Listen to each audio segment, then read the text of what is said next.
पहली तीमुथियुस 6 अध्याय और 10 पद। देखिए परमेश्वर के वचन में कितनी सुंदर बात लिखी है।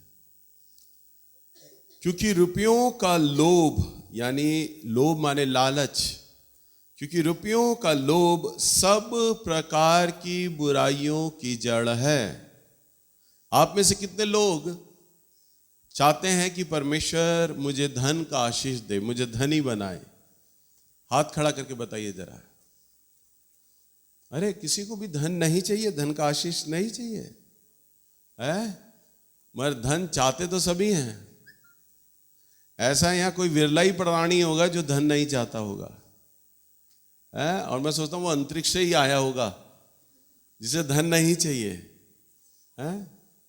मुझे मालूम है सबको धन चाहिए, सबको,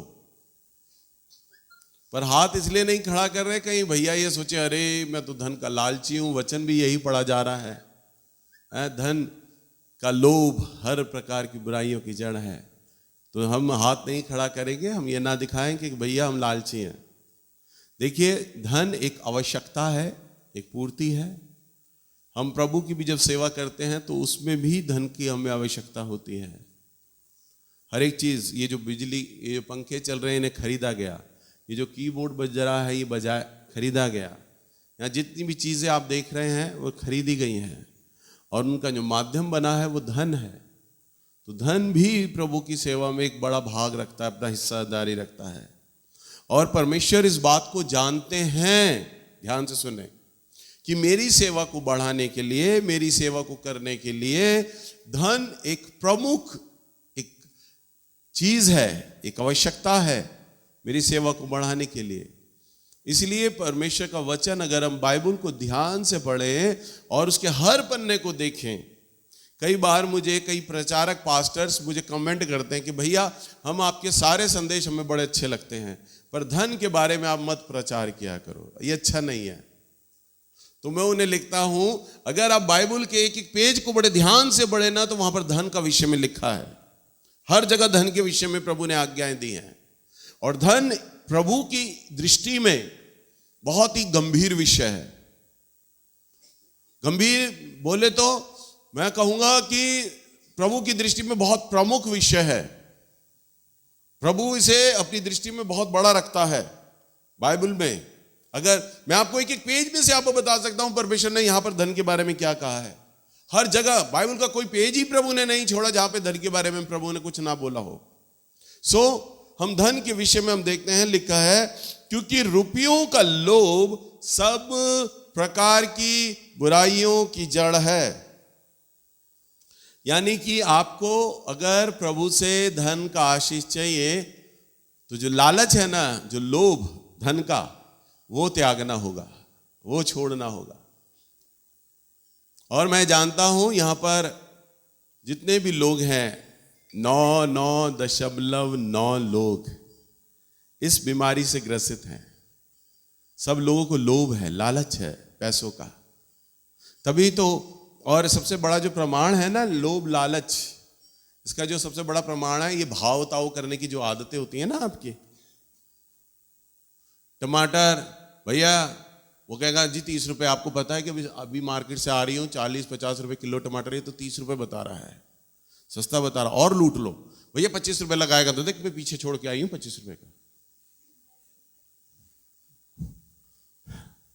पीछे छोड़ के आई हूं मैं। तो कहता है नहीं बहन जी मंडी का भाव यही है, अब तो मैं जा रहा हूं, बस थोड़ा माल बचा है, ले लो बस, मैं इससे कम नहीं दे सकता।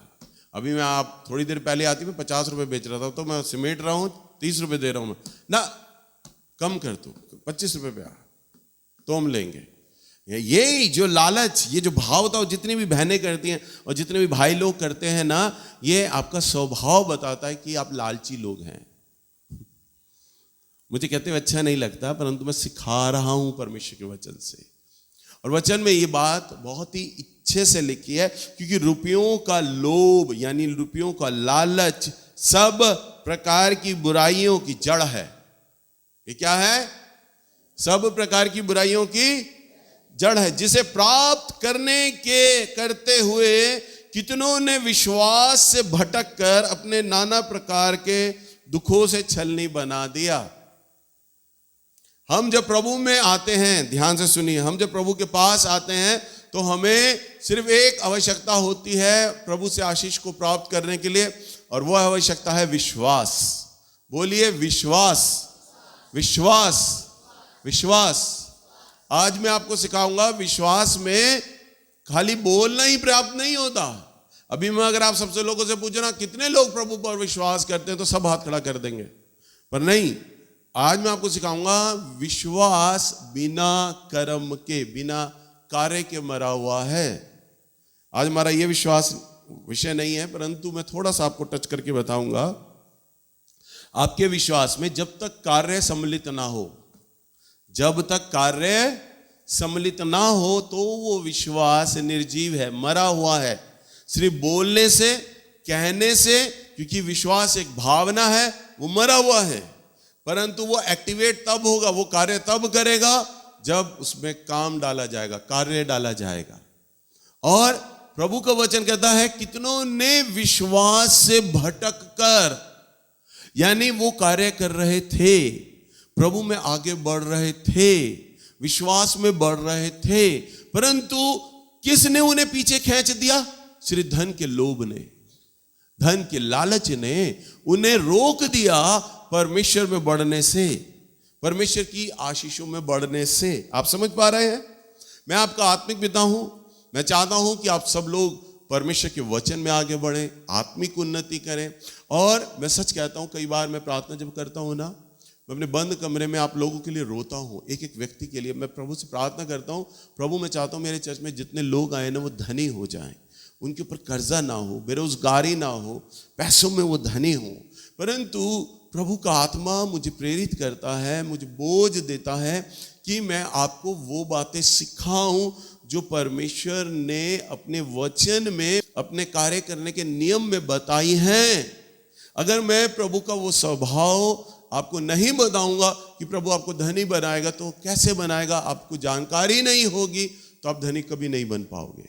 मेरी प्रार्थनाएं कभी असर नहीं देंगी, मेरी प्रार्थनाएं तब असर देंगी जब मैं उसमें कार्य करूंगा। और कार्य क्या है? मैं आप लोगों को इस बात की जानकारी दूं कि आप कैसे धन में आगे बढ़ेंगे। वचन में लिखा है कितनों ने विश्वास से भटक कर, कितनों ने क्या किया? विश्वास से भटक कर अपने आप को दुखों से क्या किया? छलनी बना दिया। ध्यान से सुने, जब आप प्रभु के पास आते हैं, आपको केवल प्रभु पर पूर्ण भरोसा रखना होता है। प्रभु चाहते हैं, ध्यान से सुनो, प्रभु किस प्रकार का विश्वास चाहते हैं? प्रभु चाहते हैं कि जब आप मेरे पास आएं तो आप मुझ पर निर्भर हो जाएं, निर्भर, निर्भर, उस पर डिपेंड हो जाएं। क्या हो जाएं? उस पर। हम अपनी बलबुद्धि ना लड़ाएं। संसार में ये हो रहा है, प्याज का भाव ये हो गया, टमाटर का भाव ये हो गया, इन बातों से बाहर निकलें। महंगाई इतनी हो गई, हम बाहर निकलें। कई बार मेरे प्रचारक लोग, मेरे भाई बहन लोग मुझे समझाया करते थे, भाई जमीन की कीमतें बढ़ रही हैं, बहुत महंगा हो रहा है, अपने लिए मकान ले लो, मकान ले लो, मकान ले लो, तुम आराम से मस्त रहते हो। मैं उन्हें कहता था, प्रभु जब मुझे मकान देना चाहेंगे ना, तो चाहे 2 करोड़ रुपया पर गज जमीन हो, प्रभु मुझे दिला देंगे। हालेलुया। और वही मेरे परमेश्वर ने किया। मुझे प्रभु ने एक अच्छे मकान का आशीष दिया, और ना केवल मकान का आशीष दिया, पुराना मेरा सारा सामान प्रभु ने छुड़वा दिया। सिर्फ हम जब अपने नए घर में आए ना, किचन के बर्तन और अपने अलमारी से कपड़े निकाल के आए थे, और जो अलमारी से हम कपड़े निकाल के आए थे ना, वो अलमारी भी हम छोड़ गए थे। सारा सामान प्रभु ने हमें नया दिया। हालेलुया। हर एक चीज, एक एक छोटी छोटी सी पिने परमेश्वर ने हमें नई दे दी। हालेलुया। तो ये कैसे किया? केवल विश्वास से। अगर आपके अंदर विश्वास है, अगर आप प्रभु में पूरी तरह निर्भर हो जाते हैं, उस पर डिपेंड हो जाते हैं, परमेश्वर उन लोगों के लिए आश्चर्य कर्म करता है, उन्हें आशीष देता है जो उस पर डिपेंड हो जाते हैं। हालेलुया। जो उस पर निर्भर हो जाते हैं ना, वो उन्हें कभी लज्जित नहीं होने देता। आप ये बात याद रखिएगा। आपके सामने परिस्थितियां कैसी हो, कैसी समस्याएं हो, परंतु अगर आप प्रभु पर निर्भर हो जाते हैं तो परमेश्वर आपको आशीषित करता है। हालेलुया। हम एक बहुत ही अच्छे उदाहरण को देखेंगे। निकालिए पुराने नियम से उत्पत्ति की किताब, सबसे पहली पुस्तक, 4 अध्याय और इसका दूसरा पद, फिर उसने उसके भाई हाबिल को भी जन्म दिया। हाबिल भेड़ बकरियों का चरवाहा बन गया, परंतु कैन भूमि पर खेती करने वाला किसान बना। हाँ, ये देखिए, ये आदम और हव्वा का, यानी संसार में पहला पुरुष और पहली स्त्री का पहला बच्चा हुआ कैन। पहला बेटा कौन था? कैन। और वो क्या करता था? किसान था, खेती बाड़ी का काम किया करता था। उसका छोटा भाई हाबिल बाद में पैदा हुआ और हाबिल बड़ा होकर पशुओं का चरवाहा बना। समझ रहे? कैन जो था किसान था, भूमि की उपज देखता था। हाबिल छोटा भाई भेड़ बकरियों को चराने वाला चरवाहा बना। अब दोनों भाई बड़े हुए। दोनों भाई अपने माँ बाप को प्रभु को भेंट अर्पित करता हुआ देखा करते थे कि कैसे ये परमेश्वर को अपना बलिदान चढ़ाते हैं। वो देखा करते अपने माता पिता, पहले आदम पहली स्त्री को, वो चट्टान पर मेमना रखते और प्रार्थना करते, स्वर्ग से आग उतरती और मेमने को जला देती, भेंट ग्रहण करते। वो भाई दोनों छोटे छोटे देखा करते, अरे हमारे माँ बाप प्रभु को अर्पित करते हैं भेंट और प्रभु ग्रहण करता है। कई बार वो आदम हुआ अनाज रखते चट्टान पर, प्रभु की आग उतरती और उस अनाज को भस्म कर देती। वो देखा करते, अरे हमारे माँ बाप प्रभु को ऐसे अर्पित कर रहे हैं। क्योंकि उस समय पैसा नहीं थे, रुपया नहीं हुआ करता था। तब क्या होता था? खेती होती थी, वही उनकी उपज, वही उनका पैसा होता था। वो प्रभु को अर्पित किया करते थे। हाबिल और कैन ने भी देखा हम भी प्रभु को भेंट देंगे, और दोनों ने अपने अपने लिए एक वेदी बनाई प्रभु के लिए। और वेदी बनाकर लिखा है वचन में, पढ़ो जरा 4 पद। और हाबिल भी अपनी भेड़ बकरियों के कई एक पहलौठे बच्चे भेंट चढ़ाने के लिए ले आया और उनकी चर्बी भेंट चढ़ाई। तब यहोवा ने हाबिल और उसकी भेंट को तो ग्रहण किया, परंतु कैन और उसकी भेंट को उसने ग्रहण ना किया। तब कैन अति क्रोधित हुआ और उसके मुंह पर उदासी छा गई। हाँ, देखो क्या लिखा है 4 पद में, और हाबिल ने अपनी भेड़ बकरियों के कई एक पिलौठे बच्चे चढ़ाए ले आया और उनकी चर्बी भी चढ़ाई। तब यहोवा ने हाबिल, यानी हाबिल जिसने भेड़ बकरियों को चढ़ाया था, प्रभु ने उसकी भेंट को तो ग्रहण किया 5वें पद में, परंतु कैन और उसकी भेंट को ग्रहण ना किया। कैन ने क्या चढ़ाया? अनाज चढ़ाया, फसल चढ़ाई, परंतु परमेश्वर ने कैन की भूमि को क्या किया? ग्रहण नहीं किया। अब देखो, हाबिल जो है छोटा भाई, वो अपनी भेड़ बकरियों को लाता है, चर्बी लाता है और चट्टान पर रखता है और प्रार्थना करते हैं। स्वर्ग से आग उतरती है और उन भेड़ बकरियों को जला देती है। प्रभु ने ग्रहण कर लिया।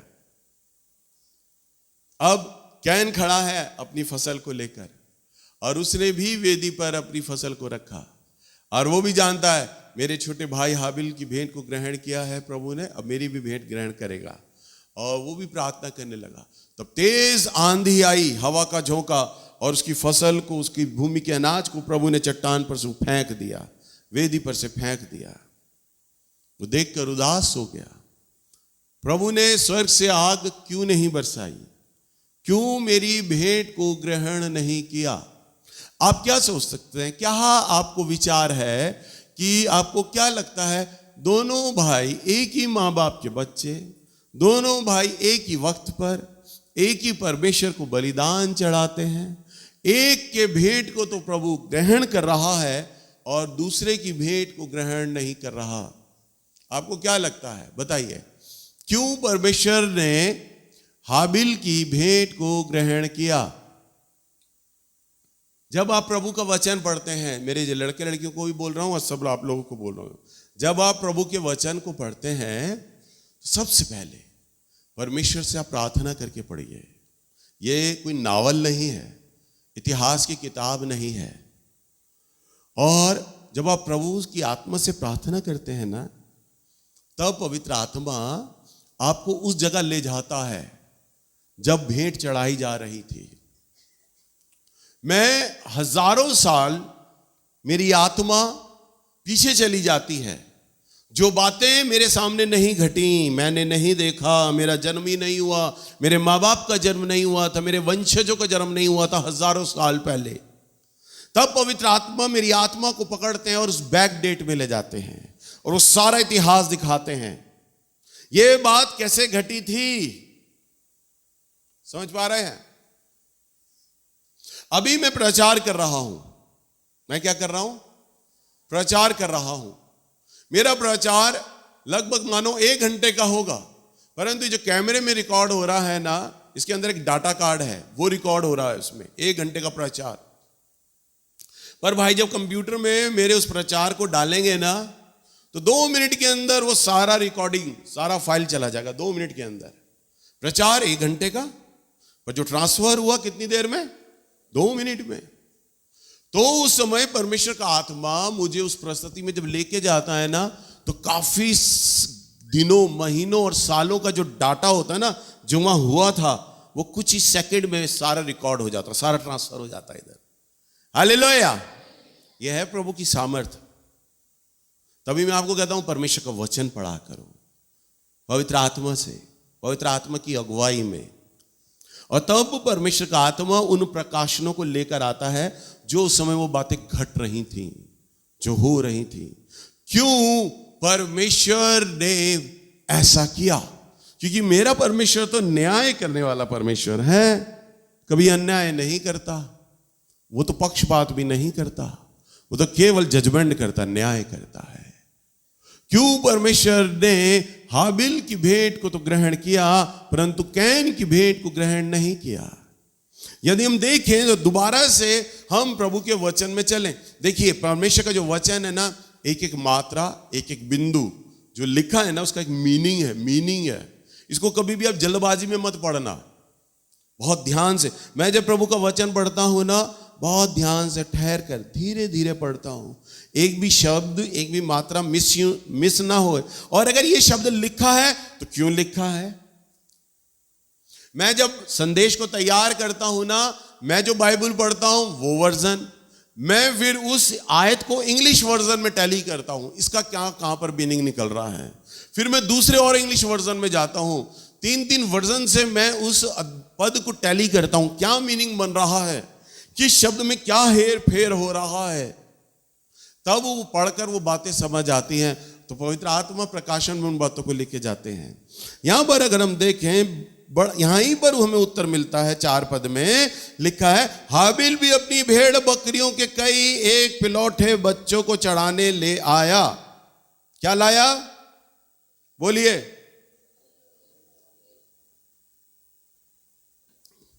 हाबिल क्या लाया? अभी मैंने आपके सामने पढ़ा, बोल ही नहीं रहे। कई पिलौठे बच्चे, कई। अब जानवरों का जो पहलौठा बच्चा होता है ना, वो कमजोर नहीं होता, सबसे ताकतवर हेल्दी बच्चा होता है, वो सबसे खूबसूरत बच्चा होता है, हेल्दी। और उसके बाद सेकंड, थर्ड, वो से वीक आते जाते हैं।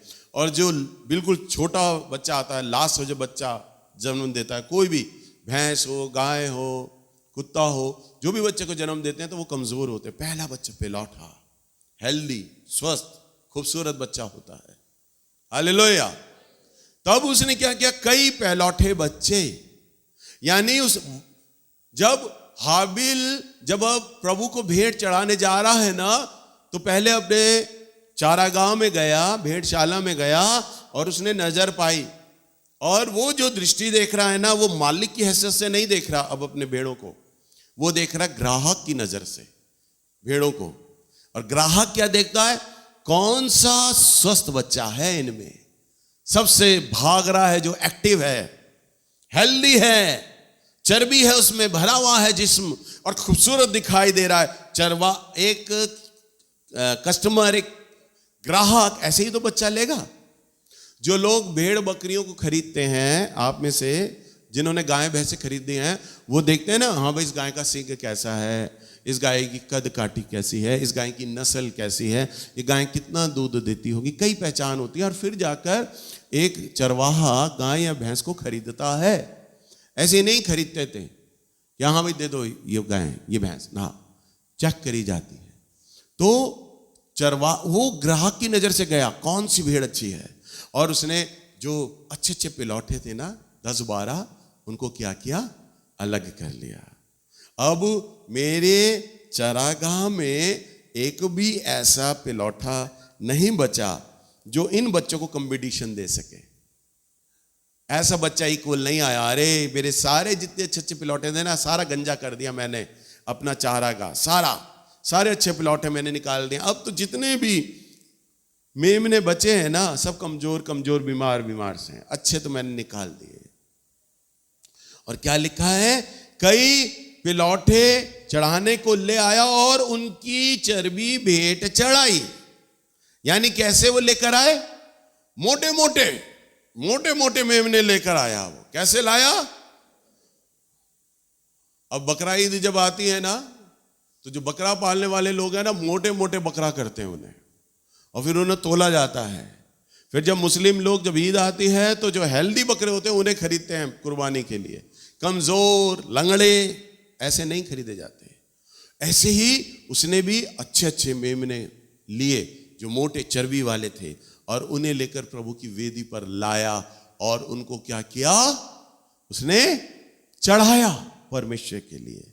प्रभु को वो चीज भाई। अब कैन, जो बड़ा भाई है कैन, वो भूमि की फसल पे जाता है, और तब वो एक ग्राहक की हैसियत से नहीं देखता, और वो मालिक की हैसियत से देखता है अपनी फसल को। और वो क्या देखता है, अरे मेरे ये कमजोर बाले कोई खरीदेगा नहीं खरीदेगा कोई, ये मैं प्रभु को चढ़ा देता हूं। अरे ये वाली फसल में है ना ठीक से दाने नहीं आए, ग्राहक आएगा ना तो इस अनाज को नहीं खरीदेगा, क्योंकि दाने टूटे हुए हैं, इसके दाने खराब है। प्रभु को देना है, प्रभु कौन सा इंसान है, प्रभु तो आसमान में है ना, तो मैं ये वाले दाने ले लेता हूं। और उसने वो कमजोर कमजोर बाले, मुरझाए हुए दाने जो सूख गए थे, वो जो धूप से जल गए थे, वो जिनमें दाने अच्छे नहीं थे, वो ऐसी फसलों की उसने बाले तोड़ी, उनकी पूली बनाई और प्रभु को लेकर अर्पित कर दिया। हालेलुया, प्रभु को लेकर अर्पित कर दिया। परंतु आग दोनों के लिए समान आई, कैन के लिए आई और उसकी हवा से उड़ाकर उसे फेंक दिया, परंतु हाबिल के मेमनों पर जब आग आई तो परमेश्वर ने उस भेंट को ग्रहण कर लिया। हालेलुया। अब कैन के मुंह पे उदासी छा गई, प्रभु ने मेरी भेंट को ग्रहण क्यों नहीं किया, उदास हो गया। तब प्रभु ने बोला, तू अगर भला करता तो तेरे लिए क्या अच्छा ना होता, तेरे मुंह पे उदासी क्यों आ गई। अब देखिए, प्रभु ने यहां पक्षपात नहीं किया, परंतु अगर हम फिर पहले वाले वचन में चलें तो वहां पर हम जो अभी पढ़ रहे थे, पहली तीमुथियुस 6 अध्याय लिखा है, क्योंकि रुपयों का लोभ सब प्रकार की बुराइयों की जड़ है। हालेलुया। तो जब वो दोनों भाई भेंट चढ़ा रहे थे तो क्या गलती कर गए,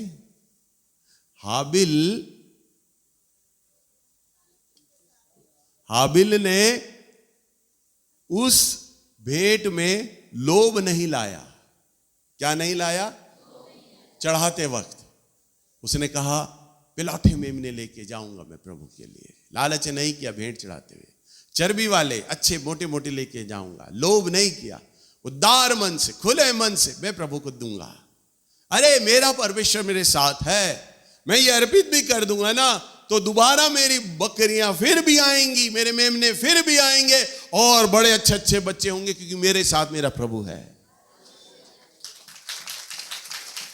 मेरे प्रभु का हाथ मेरे जानवरों पर है। प्रभु मुझे और दे देगा, और कई गुना दे देगा। लालच नहीं किया। और कैन ने क्या किया, अरे अब की बार प्रभु का हाथ रहा था, बड़ी अच्छी फसल हुई, अब मैं धनी हो जाऊंगा, मेरे पास सोना होगा, चांदी होगा और दूसरे जानवर होंगे, मैं अच्छा मकान बना सकूंगा, अब तो मेरी बहुत अच्छी फसल हुई और बच्चे बड़े अच्छे दामों पर मैं बेच पाऊंगा। उसने लालच किया, अरे मैं वो बालें दूंगा जिन्हें ग्राहक नहीं खरीदता, टूटी हुई, जली हुई, काली बालें वो दे दूंगा। अरे प्रभु है ना, प्रभु तो बहुत तरस खाने वाला परमेश्वर है, वो मुझे आशीष दे ही देगा। वो हमारे घर, हमारे परिवार से प्रेम करता है, वो हमें आशीष दे ही देगा। और ऐसा करके उसने लालच किया। क्या किया? लालच किया। और लिखा है वचन में, जिसे प्राप्त करने के कितनों ने विश्वास से भटक कर अपने आप को नाना प्रकार की दुखों में छलनी बना दिया। क्या प्राप्त करने के विषय में? धन। क्या प्राप्त करने के विषय में? धन। परंतु धन प्राप्त नहीं हुआ। परंतु धन इसलिए प्राप्त नहीं हुआ क्योंकि वो प्रभु पर निर्भर नहीं हुए। वचन में तो लिखा है, सोना और चांदी तो मेरा ही है और मैं जिसे चाहूं उसे दे सकता हूं। हालेलुया। परंतु मनुष्य क्या करता है? लालच कर जाता है। हम प्रभु पे, हमें विश्वास करना था, हमें प्रभु पर निर्भर होना था, हम उस विश्वास से भटक कर धन का लालच कर बैठते हैं, लोभ कर बैठते हैं। और हम धन को तो प्राप्त कर रहे होते हैं, हम सोचते हैं हम लालच करेंगे ना, लोभ करेंगे, हम धन को बचा लेंगे। परंतु आत्मिक नियम यह है, जितने लालची लोग होते हैं, लोभी लोग होते हैं ना, उनके पास से धन चला जाता है। अब आप सोचेंगे, नहीं भैया हमारे वो रिश्तेदार तो बड़े कंजूस हैं पर पैसा है, भैया नहीं हमारा पड़ोसी बड़ा कंजूस है पर पैसा है, कोठी है। अब आप उन्हें चेक करो, उनकी औलादें क्या कर रही हैं, ये चेक करो, ये चेक करो, उन पर बीमारियां कितने प्रकार की डली हुई हैं, ये चेक करो। क्योंकि वचन में ये लिखा है, जो धन यहोवा देता है। क्या लिखा है? जो धन यहोवा देता है उसमें दुख नहीं होता। हालेलुया। जो धन परमेश्वर की ओर से आपको प्राप्त होता है ना, उसमें शांति होती है, आनंद होता है, उसमें बीमारियां नहीं होती, वो गैर नुकसानों में खर्च नहीं होने वाला धन है। कभी आपका फ्रिज खराब हो जाएगा, कभी एलईडी खराब जो हो जाएगा, कभी आप घर से बाहर जाओगे लाइट फूक जाएगी, अकारण बेवजह नुकसान हो जाते हैं। एक मच्छर डेंगू का आपको काट लेता है, 10,000 के नीचे आपको ले आता है, आपकी तनख्वाह का सारा बजट हिला जाता है। क्यों हो जाता है? क्योंकि मेरा परमेश्वर तब आपके धन की रक्षा करता है, क्योंकि धन तो मेरे परमेश्वर ने आपको दिया है और जिसके अंदर वो दुख नहीं डालता है। हालेलुया। परंतु आप थोड़े धन को बचाने के लिए धन का लोभ कर जाते हैं, लालच कर जाते हैं। हालेलुया। और जब मुझे मेरा परमेश्वर देता है तो मैं धन का लालच क्यों करूं? मैं दूसरे का हक क्यों मारूं? मैं दूसरे का पैसा क्यों मारूं? ध्यान से सुनना, जब आप चर्च आते हो ना, तो चर्च में ही प्रभु नहीं होते आप पर निगाह रखने वाले। मेरा प्रभु तो जब आप मार्केट में चल रहे हो, जहां चल रहे हो ना, उसकी निगाहें अपने बेटे और अपनी बेटियों पर तो बनी रहती हैं। वो रोज आपको आपके कामों से ही जज कर लेता है, देख लेता है कि ये धन का लालच कर रहे हैं या नहीं कर रहे। आप जितना उदार होकर दोगे ना लोगों को, जितना अपने नीचे से मजदूर वालों को उदार होके दे दोगे, खुश होके दे दोगे आप। अभी मैं वैलेंटाइन डे पे कार से जा रहा था, मुझे पता ही नहीं था वैलेंटाइन डे है। एक छोटी लड़की मेरे पास आई, गुलाब की कई सारी कलियां लेके, भैया आप ले लो, ये वैलेंटाइन डे है। मैंने कहा मेरी तो गर्लफ्रेंड ही रही है। फिर मैंने कहा हाँ मेरी भी तो बीवी है, आई हैव बीवी। मैंने कहा मेरी तो बीवी है। मैंने कहा बेटा कितने का है? कह रही जी 10 रुपए का। वो बेचारी बहुत छोटी सी थी। मैंने कहा गुलाब के फूल कितने हैं? उसने गिने जी। उसने कहा भैया तेरा गुलाब है। मैंने कहा ले तू 130 रुपए ला, मुझे दे दे। सारे ले आया, सारे मैंने अपनी बीवी को दे दिए। मुझे अच्छा नहीं लगा, वो बच्ची क्यों बेच रही है सड़क पर। पता नहीं कितने कार वालों के पास जाएगी, कितनी देर मिन्नत करेगी, घंटा घूमेगी, 1.5 घंटा घूमेगी, पता नहीं कितना घूमेगी। मेरे 130 रुपए देने से मैं गरीब नहीं हो गया, पर उस बच्ची के चेहरे पे मुस्कुराहट आ गई, मेरी दिहाड़ी पूरी हो गई आज। हालेलुया। और उसकी वही प्रसन्नता है ना, उस बच्ची की प्रसन्नता मेरे परमेश्वर ने देख ली। हालेलुया। और मेरे प्रभु ने कहा, मेरे बच्चे, तूने 130 रुपए लुटाए हैं, गंवाए हैं, मैं जानता हूं तुझे इसकी आवश्यकता नहीं थी, परंतु तूने ले लिए, मैं तुझे और धन दे दूंगा। हालेलुया। वो आपको और धन दे देगा। वो क्या करेगा? आपको क्या करेगा? आपको और धन दे देगा। इसलिए जहां भी आपको लगे लालच है, उस लालच को रोक दीजिए। आप उदार बन जाइए। जो आपके पास काम करने वाले आते हैं, जो गरीब लोग हैं, जो आप पर निर्भर हैं, आप पर निर्भर हैं जो लोग, उनकी सुधि लें, उन्हें अच्छे से अच्छा दें। जो फेरी वाले जितने भी सड़क पर घूमते, उन्हें अबे तबे ना करें, ओ भैया इधर आ जाइयो, ओ टमाटर इधर आ, ऐसा नहीं। उन्हें आदर से बुलाइए, उन्हें प्यार से बुलाइए, कोई भावताव ना करिए। पूछिए आप कितने का दे रहे हैं। अगर आपको लगता है मार्केट में सही रेट है, सही रेट बोल रहा है, तो आप दे दीजिए। आप ऐसा दीजिए। देखिए मेरा परमेश्वर आपको बढ़ाएगा, आपको फलवंत करेगा। अगर ये स्वभाव आप ले आए ना, सिर्फ लोभ हटा दो, बस लालच हटा दो, प्रभु आपको उन्नत करने लग जाएगा, बढ़ाने लग जाएगा। और जब आप परमेश्वर के लिए कुछ लेकर आते हैं, जब आप प्रभु के लिए बलिदान लेकर आते हैं ना, तो बहुत अच्छा लेकर आए। प्रभु को बहुत भेंट पसंद करें। अभी बीते दिनों में भेंट के अंदर मालूम है, कई लोग तो जो 10 रुपया डालते थे, 2 10 के नोट फटे हुए हैं, और एक ही 10 के नोट के अंदर 2 गांधी दिखाई देते थे। मेरे पास कई नोट ऐसे आते हैं, एक ही नोट के अंदर 3 गांधी दिखाई देते हैं। 10 के नोट 3 फटे हुए किसी परिवार में, उन्होंने टेप लगाए, प्रभु को देंगे ना, प्रभु कौन सा देखेगा? अरे आशीष तो वही है, आशीष तो उसी के पास से आना है आपको, उसे क्यों लूट सकते हो? उसे तो धोखा दे ही नहीं सकते। हाँ, नेल्स बेंजामिन को धोखा दे सकते हो, परंतु मेरे परमेश्वर को धोखा नहीं दे सकते आप, बिल्कुल नहीं दे सकते, उसे छल ही नहीं सकते आप। हालेलुया।